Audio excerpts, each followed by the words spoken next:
अस्सलामुअलैकुम मेरे स्टूडेंट। आज हम फर्स्ट ईयर फिजिक्स का चैप्टर 2 स्केलर्स एंड वेक्टर्स के एमसीक्यूज देखने जा रहे हैं, जिसमें आपके पास जनरल नॉलेज भी है, रीजनिंग भी है, न्यूमेरिकल एमसीक्यूज भी हैं, थिंकिंग एमसीक्यूज भी हैं। ठीक है, तो ये तमाम एमसीक्यूज बेटा आपको मिलेंगे। तो बहरहाल हम स्टार्ट करते हैं चैप्टर 2 से, scalars and vector.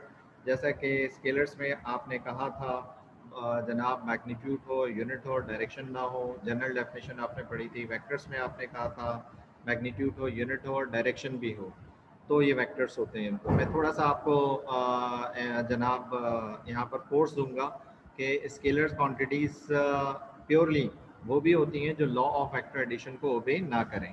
Vector quantities वो होती हैं जो purely law of vector addition को ओबे करें। ठीक है बेटा, तो ये प्योर डेफिनेशन है हमारे पास स्केलर्स एंड वेक्टर्स की। बहरहाल इत्तेफाक से पहले ही क्वेश्चन कुछ टिका कर हमें नज़र आ रहा है। बहरहाल हम देखते हैं। मुझे थोड़ी सी अंडरस्टैंडिंग आपको ज़्यादा ही देना पड़ेगी, तो ध्यान रखिएगा। और अपने पास कैलकुलेटर, बुक वगैरह सारी चीज़ें रख लें। ठीक है, ये भी बता दूँ, एप्टीट्यूड में कैलकुलेटर अलाउड नहीं होता है। आपको सारी चीज़ें ज़बानी और दिमाग में रहते हुए करनी होती हैं। टेबल याद रखना होता है। ठीक है, ये सारी चीज़ें आपको करना पड़ती हैं। ओके बेटा, तो मैं स्टार्ट कर रहा हूँ, ज़रा देखिएगा। Two forces act together. ठीक है, जब एक्ट टुगेदर कर रहा है तो इसका मतलब कि वो फोर्सेस ऐड हो रही हैं ऑन एन ऑब्जेक्ट। उस ऑब्जेक्ट पर the magnitude of the resultant is minimum. लेकिन कहता है कि उनका मैग्नीट्यूड जो है वो क्या आए बेटा, मिनिमम आए।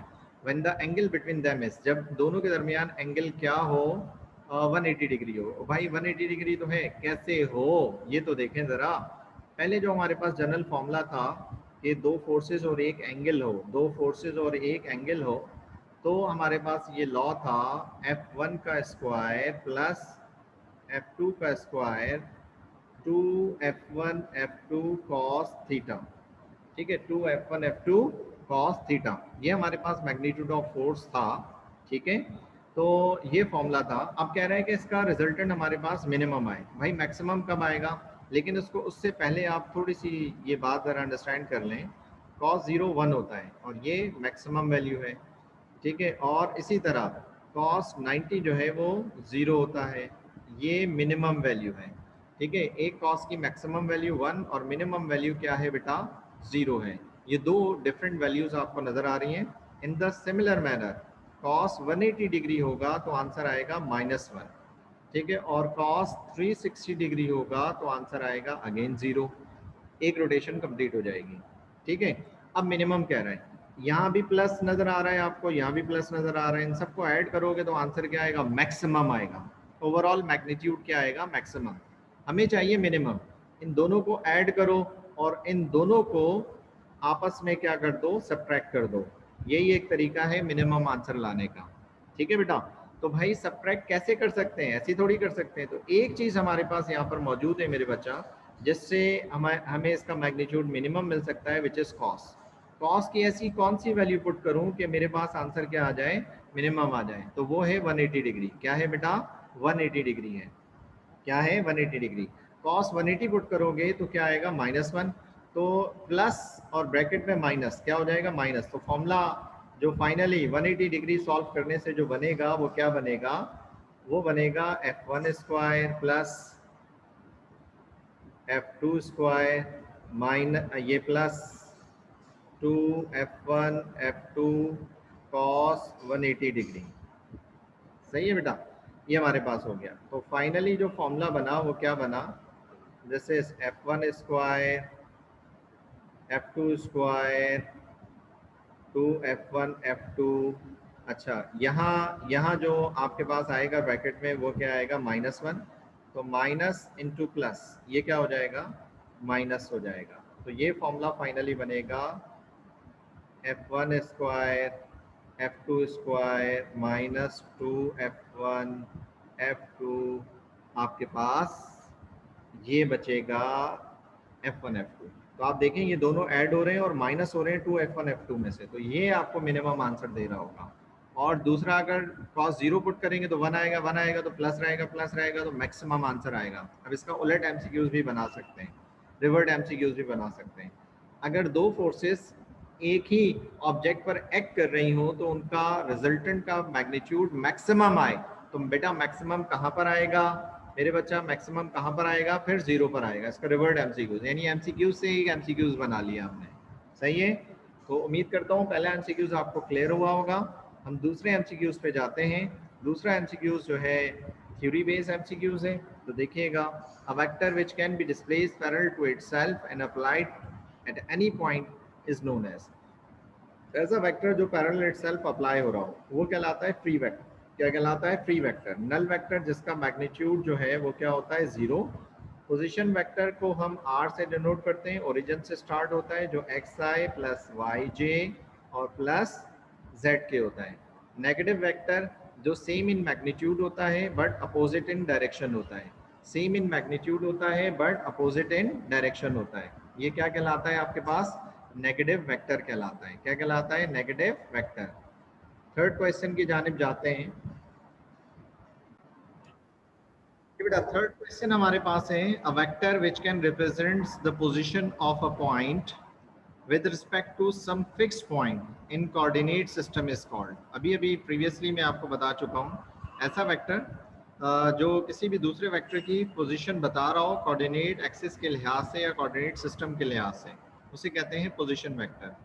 ठीक है, बाकी सबकी डेफिनेशन बता चुका हूँ। रिजल्टेंट वेक्टर जो है सम ऑफ टू और मोर देन टू वेक्टर्स होता है। ठीक है बेटा, नेक्स्ट क्वेश्चन पे चलते हैं। If two vector which are equal in magnitude but opposite in direction.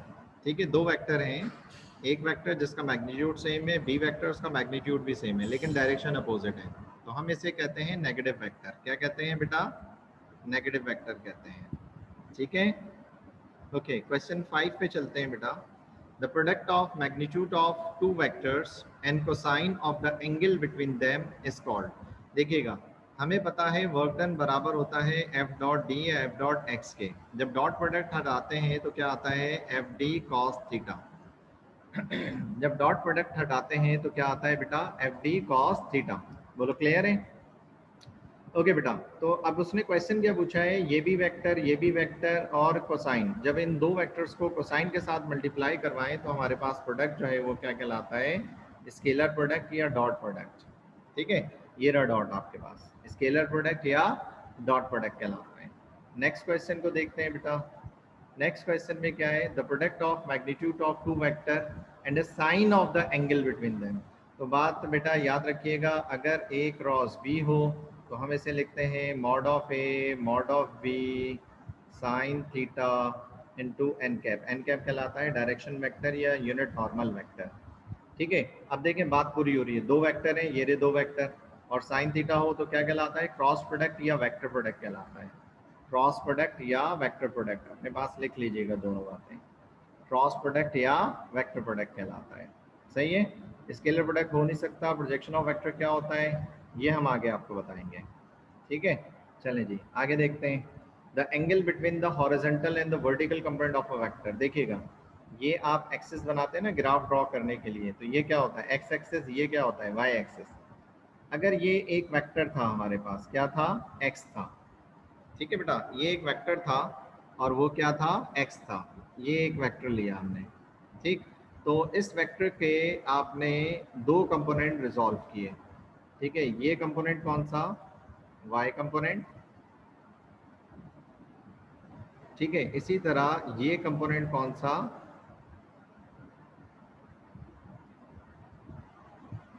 X component. ठीक है, ये दो कंपोनेंट है, ये एक्स कंपोनेंट हो गया और ये वाई कंपोनेंट हो गया। सही है, तो मुझे बताइए एक्स और वाई कंपोनेंट के दरमियान एंगल कितना है? 90। इधर भी एक्स और वाई के दरमियान एंगल कितना है? 90। तो ये कहलाता है हॉरिजेंटल। हॉरिजेंटल हो गया। और ये कहलाता है वर्टिकल। क्या कहलाता है? वर्टिकल। हॉरिजेंटल और वर्टिकल कंपोनेंट के दरमियान जो एंगल है वो कितना होता है आपके पास? 90 डिग्री होता है। कितना होता है बेटा? 90 डिग्री। सही है, नेक्स्ट क्वेश्चन देखते हैं बेटा। If the resultant of two forces of magnitude 3 Newton 4 Newton is 5 Newton, the angle between them. तो बेटा इस बात को ज़रा हम जस्टिफाई करते हैं। देखिएगा अगेन, तो इसको ज़रा समझते हैं। ये हमारे पास एक्स और वाई एक्सिस हो गया, ठीक है, ये हमारे पास एक वेक्टर हो गया, ठीक, और ये एक और कंपोनेंट हो गया, ठीक है, और ये एक और कंपोनेंट हो गया, ठीक है। तो अब ज़रा देखते हैं, लेट सपोज एक ये 3 न्यूटन था, ये 4 न्यूटन था, ये क्या था 5 न्यूटन था। तो ये ट्राइंगल कौन सी है बेटा? This is the right angle triangle. कौन सी ट्राइंगल है बेटा? Right angle triangle. Right angle triangle पे पाइथागोरस अप्लाई होता है। हाइपोटेन्यूज का स्क्वायर बराबर होता है बेस का स्क्वायर प्लस परपेंडिकुलर का square. What is hypotenuse? 5। What is base? 3। And what is perpendicular? 4। तो 5 का स्क्वायर क्या हो गया? 25। 3 का स्क्वायर क्या हो गया? 9। और 4 का स्क्वायर क्या हो गया? 16। 25 इज इक्वल टू 25।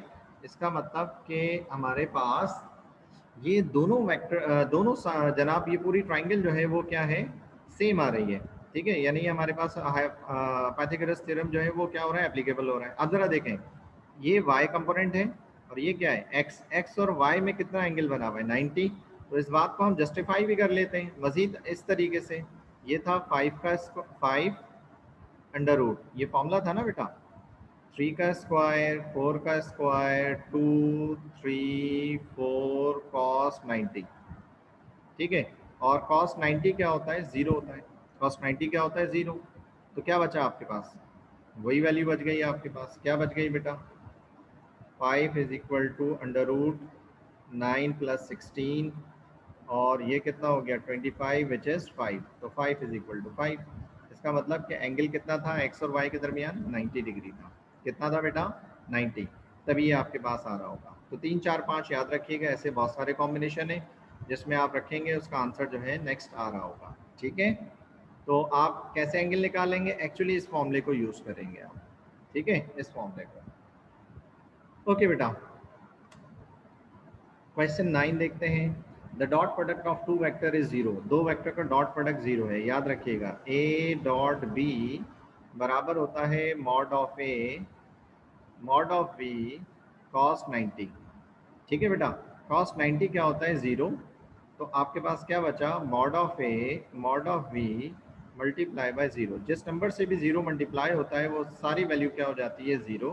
तो अब ज़रा दोबारा क्वेश्चन पढ़ते हैं, ठीक है। डॉट प्रोडक्ट कब जीरो होता है? जब कॉस 90 डिग्री हो। तो डॉट प्रोडक्ट कब जीरो होता है? जब कॉस 90 डिग्री हो, ठीक है। और 90 डिग्री को हम कहते हैं परपेंडिकुलर। क्या कहते हैं? परपेंडिकुलर कहते हैं। 90 डिग्री को हम क्या कहते हैं मेरे बच्चा? परपेंडिकुलर कहते हैं, ठीक है। तो ये परपेंडिकुलर भी है। आगे हम अंडरस्टैंड करते हैं, if the cross product of two vector is zero. अगर दो वेक्टर का क्रॉस प्रोडक्ट जीरो हो तो ए क्रॉस बी बराबर होता है mod of B sine theta. अब साइन थीटा कहाँ जीरो होता है? पहले ये देखें, साइन जीरो जीरो होता है। तो ए क्रॉस बी जो है वो क्या आएगा आपके पास? Mod of B sine zero. और साइन जीरो जीरो होता है, और जीरो जिससे भी मल्टीप्लाई होता है सबको क्या कर देता है बेटा? जीरो कर देता है, ठीक है। तो ये आंसर आपके पास क्या आता है? जीरो आता है। अब क्वेश्चन पढ़ लें। जीरो का मतलब आपके पास साइन जीरो का मतलब क्या होता है? Theta is equal to zero degree हो तो इसका मतलब क्या होता है? पैरेलल होता है। क्या होता है? पैरेलल। और theta is equal to 90 degree हो तो इसका मतलब क्या होता है? परपेंडिकुलर होता है। क्या होता है? परपेंडिकुलर, ठीक है। तो आप इसमें ऑप्शन देखें, पैरेलल होगा, यस सही ऑप्शन है। एंटी पैरेलल ओ, ये भी पॉसिबल है, ये भी पॉसिबल है। तो आंसर हमारा क्या होगा? Both parallel and anti parallel to each other, ये दोनों आंसर हो सकते हैं, ठीक है। एंटी पैरेलल से मुराद क्या है कि आपने जनाब साइन 180 डिग्री ले लिया, तो यहाँ देख लें साइन 0 डिग्री ले लें या साइन 180 डिग्री ले लें, आंसर ज़ीरो ही आएगा, ठीक है। आंसर क्या आएगा? जीरो ही आएगा। सही है बेटा। चले जनाब आगे चलते हैं। If force is equal to 4i minus 2j और displacement is equal to 3i plus 4j। बेटा ये लिखा हुआ है ना, देखें 4i माइनस 2j, तो मैं इसे लिख सकता हूँ 2 कॉमा सॉरी 4 कॉमा माइनस 2, ऐसे भी लिख सकता हूँ। और d लिखा हुआ है मेरे पास कितना? 3i plus 4j। तो मैं ऐसे लिख सकता हूँ 3,4। क्या लिख सकता हूँ? 3,4 लिख सकता हूँ। ठीक है, जहन में रखिएगा, आपकी आसानी के लिए बात की है। तो मुझे मालूम क्या करना है? वर्क डन मालूम करना है। क्या मालूम करना है? Work done. देखिए वर्क डन बराबर होता है एफ डॉट डी। क्या होता है? एफ डॉट डी, यानी डॉट प्रोडक्ट निकालना है। डॉट प्रोडक्ट का रूल याद रखिएगा सर आरिफ की तरफ से। देखिए बेटा, आई फॉर आई, इंग्लिश वाला आई, आँख, आँख के बदले आँख। ठीक है, J for J, J for जे, जे कहते हैं उर्दू में जबड़े को। ठीक है, तो जबड़े के बदले जबड़ा। के फॉर के, तो के कहते हैं उर्दू में कान को, तो कान के बदले कान। आँख के बदले आँख, जबड़े के बदले जबड़ा, कान के बदले कान। जब भी डॉट प्रोडक्ट होगा एडिशन होगा, डॉट प्रोडक्ट होगा एडिशन होगा, सब्ट्रैक्शन होगा। ये रूल फॉलो कीजिएगा, ये रूल फॉलो कीजिएगा। सही है बेटा? तो मैं इधर वर्क डन निकाल रहा हूँ, तो देखिए कैसे निकाल रहा हूँ। फोर्स की जगह मैंने रखा 4i माइनस 2j डॉट, और डी की जगह मैंने रखा 3i प्लस 4j। ठीक है, तो i को सिर्फ i से मल्टीप्लाई करें, तो देखते हैं प्लस को प्लस प्लस प्लस 4 3 आर 12, और ब्रैकेट में आ गया i डॉट i। अब j को j से मल्टीप्लाई करें, ठीक है, तो माइनस प्लस माइनस 2 4 आर 8, और j डॉट j आ गया। ठीक है, ये हो गया 12। i फॉर i 1 होता है, j फॉर j भी 1 होता है, तो ये क्या बचा? 12 माइनस 8, कितना बचा बेटा? 4। तो ये डॉट प्रोडक्ट जो है वो कितना आ गया? 4 जूल आ गया। सही है बेटा? जब प्रैक्टिस हो जाएगी तो आप ज़बानी भी कर लेंगे इंशाल्लाह। सही है, तो ये 4 जूल आपके पास आंसर आ चुका है। नेक्स्ट देखते हैं, if a vector quantity is divided by its magnitude, किसी भी वेक्टर को अपने ही मैग्नीट्यूड से डिवाइड करो तो ये कहलाता है यूनिट वेक्टर। क्या कहलाता है? Unit vector. तो ये फॉर्मूला बनता है यूनिट वेक्टर का बेटा। सही है। नेक्स्ट हम देखते हैं क्वेश्चन, टू और more than two scalar measures in the same system of unit are equal only if they have. ठीक है, दो स्केलर्स को हम मेजर कर रहे हैं सेम यूनिट सिस्टम में, वो इक्वल होंगे आपस में कब? जब उनका मैग्नीट्यूड सेम होगा। जब उनका मैग्नीट्यूड क्या होगा? सेम होगा। स्केलर है तो डायरेक्शन बेस्ड नहीं है बेटा। ठीक है, नेक्स्ट है बेटा, a vector which can be displace parallel to itself, ये कहलाता है फ्री वेक्टर, जो पैरेलल टू इटसेल्फ हो। आगे चलते हैं बेटा, 15, a vector which can represent the position of a point with respect to some fix. बेटा ये हम पहले भी डिस्कस कर चुके हैं, दिस इज पोजीशन वेक्टर। ठीक है, ये हम डिस्कस कर चुके हैं बेटा, ये भी हम डिस्कस कर चुके हैं, ये भी हम डिस्कस कर चुके हैं, ये भी हम डिस्कस कर चुके हैं। ओके बेटा, ये भी हम डिस्कस कर चुके हैं। The dot product of two vector is zero, ये भी हम डिस्कस कर चुके हैं, परपेंडिकुलर होगा। द क्रॉस प्रोडक्ट, ये भी हम डिस्कस कर चुके हैं, और ये भी डिस्कस कर चुके हैं। ठीक है, अब यहाँ पर आते हैं, ये हमारा नया एमसीक्यूज है, देखिएगा। If A dot B is zero, A cross B is zero, ठीक है, and A mod of A is not zero, then B vector must be. ठीक है, तो क्या कह रहा है? हमें कह ये रहा है कि ए डॉट बी का आंसर ज़ीरो आता है। ए डॉट बी का आंसर क्या आता है? ज़ीरो आता है। ये कह रहा है कि ए नहीं है ज़ीरो, ए ज़ीरो नहीं हो सकता, ए ज़ीरो नहीं हो सकता।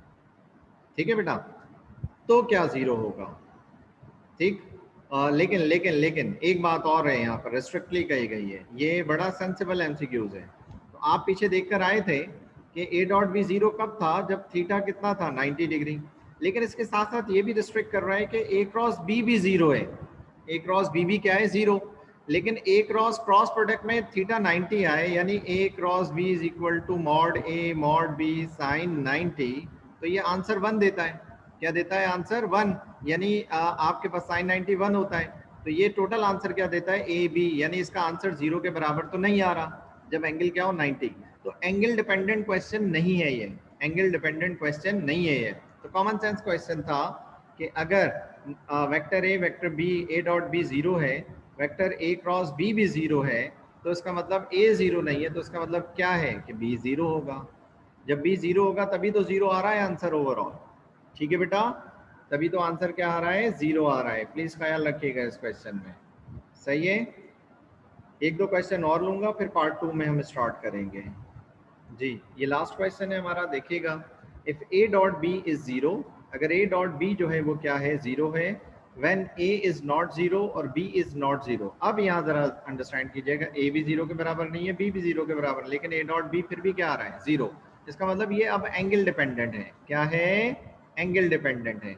Mod A mod B cos 90, cos 90 क्या होता है, zero, zero multiply by something is overall zero. तो this is A dot B, this is A dot B. तो जीरो अगर 90 डिग्री हमारे पास हो, मैं अभी अभी आपको बता चुका था प्रीवियस क्वेश्चन में, 90 डिग्री हो तो हम उसे कहते हैं परपेंडिकुलर। क्या कहते हैं, परपेंडिकुलर। तो ये परपेंडिकुलर जो है हमारा आंसर है। तो बेटा मैं उम्मीद करता हूँ यहाँ तक आपने अंडरस्टैंड किया होगा, और बाकी कोई भी इशू हो आप पूछ सकते हैं। इंशाल्लाह नेक्स्ट क्लास में इसी वेक्टर के चैप्टर और चैप्टर मोशन के चैप्टर एमसीक्यूज के साथ मिलेंगे। Thank you, take care.